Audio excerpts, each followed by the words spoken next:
பாடும் பறவைகள் குழுவில் பயணிக்கும் அனைவருக்கும் விஜயராஜியின் அன்பு வணக்கம். வாழ்க வளமுடன் நண்பர்களே. வணக்கம் மேடம். இப்பாடலில் உங்களுடன் இணைந்து பாடுவதில் மிக்க மகிழ்ச்சி. வாழ்த்துக்கள். வாழ்க வளமுடன்.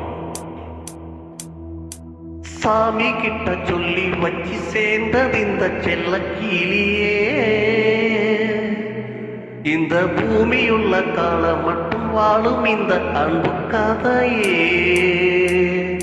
சாமி கிட்ட சொல்லி வச்சு சேர்ந்தது இந்த செல்ல கிளியே, இந்த பூமியுள்ள காலம் மட்டும் வாழும் இந்த அன்பு கதையே. சாமி கிட்ட சொல்லி வச்சு சேர்ந்தது இந்த செல்ல கிளியே, இந்த பூமியுள்ள காலம் மட்டும் வாழும் இந்த அன்பு கதையே.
சொல்லி வச்சு சேர்ந்தறிந்த செல்ல கிளியே, இந்த பூமியுள்ள காலம் மட்டும் வாழும் இந்த அன்பு கதையே. முத்துமணியே பட்டு துணியே, ரத்தினமும் முத்தினமும் சேர்ந்து வந்த சித்திரமே. சாமி கிட்ட சொல்லி வச்சு சேர்ந்தறிந்த செல்ல கிளியே, இந்த பூமியுள்ள காலம் மட்டும் வாழும் இந்த அன்பு கதையே.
Thank you madam. சூப்பராக படித்தீங்க. வாழ்த்துக்கள். வாழ்க வளமுடன்.